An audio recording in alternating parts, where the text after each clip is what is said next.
Ladies and gentlemen, to this edition of Train Time.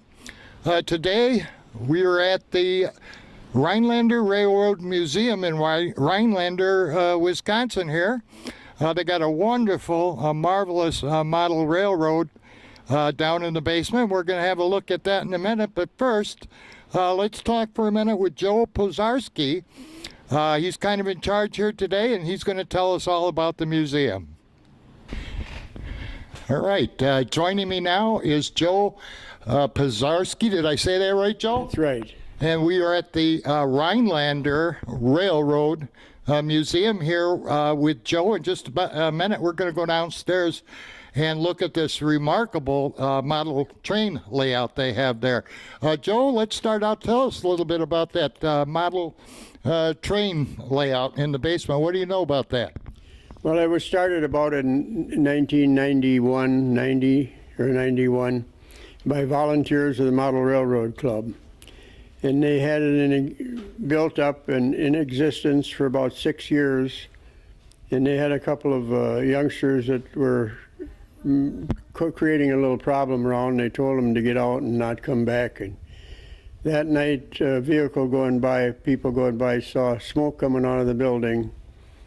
And they called the fire department, and the place was burning. They saved the building, but the layout was shoveled into a dumpster, and they started all over again. Oh, how long ago was that?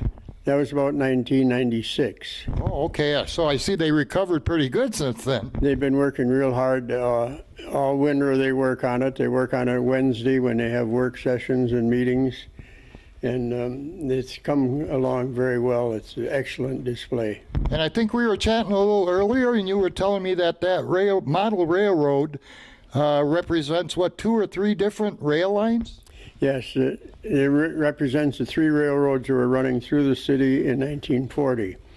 There was the Chicago Northwestern. That was on the line between Ashland and Chicago. The Sioux Line, which was on the main line between Sault Ste. Marie and Minneapolis, and the Thunder Lake Railroad, a narrow gauge, which is on display here at the museum at this time.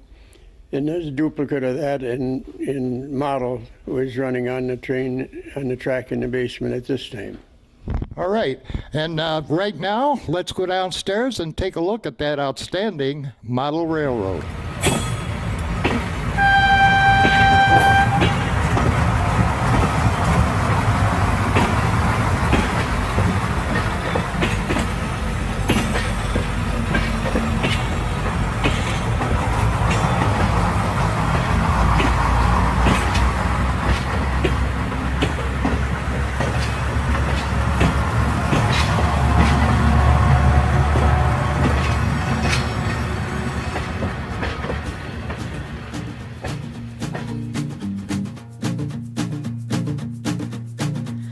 I hear the train in the distance.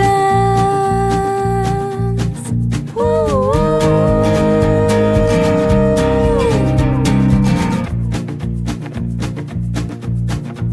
I hear the train getting closer. Woo, woo.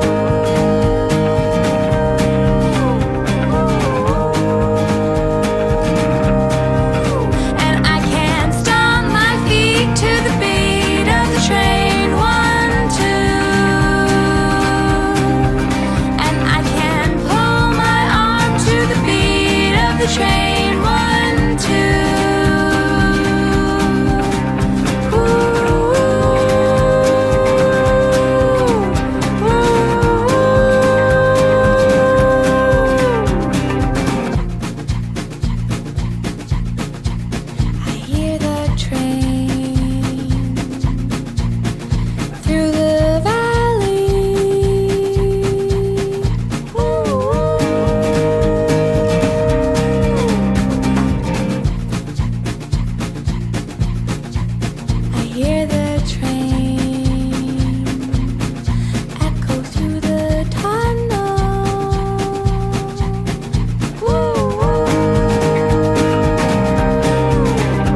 right, that was pretty cool, that model railroad in the basement here of the Rhinelander Railroad Museum. And now, Joe and Joe's going to tell us a little bit about what's happening on the first floor of the museum as you come in. Joe, there are 4 rooms here. Start with the room furthest to our left and tell us a little bit about that room. Well, starting first room on the left is actually the second room. There was a 50-foot freight warehouse there that was taken down about 1973. The next room, the existing room, was the baggage room. It's now houses the tools of the trade. Many interesting tools from bygone years there. The next room originally was a ladies' waiting room. Is that the room we're in now? No, that's the second room over. Okay. The ladies' waiting room at that time was because of lumberjacks not bathing frequently, using nasty language, and Not much has changed, has it? and the genteel ladies of that era demanded their own room, Yeah. so they wouldn't have to put up with that. That was later turned into a switchman trademan's locker room.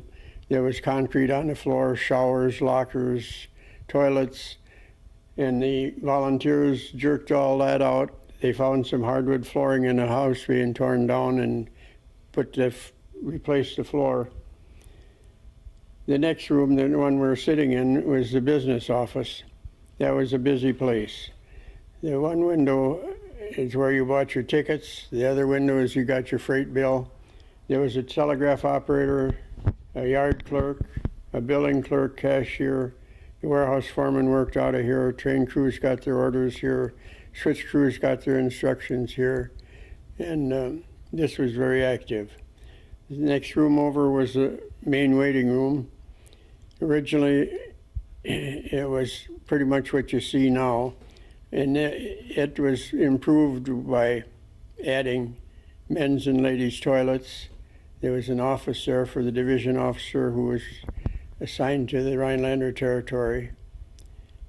And there was hydronic heat and fluorescent lighting and a lot of improvements in that respect, which all have been torn out and replaced.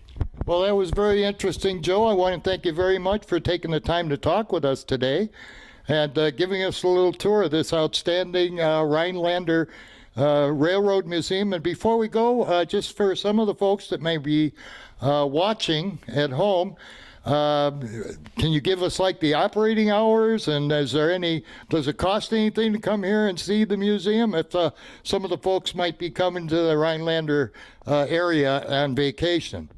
No, it's open on Sundays from 12 to 4. The rest of the time it's open from 10 to 5. And you got a Facebook page too with all that information. Yes, and the museum is free. Donations are accepted. It takes 4 quarters to run the trains in the basement. Other than that, it's all free. All right, Joe, thanks again for taking the time to talk with us today. You're entirely welcome. Thank you for coming. And that's it for this edition of Train Time. Join us again next time for more train news and views and anything else we can find for you related to railroads. Until next time, I'm Dave Ryba. Thanks for watching.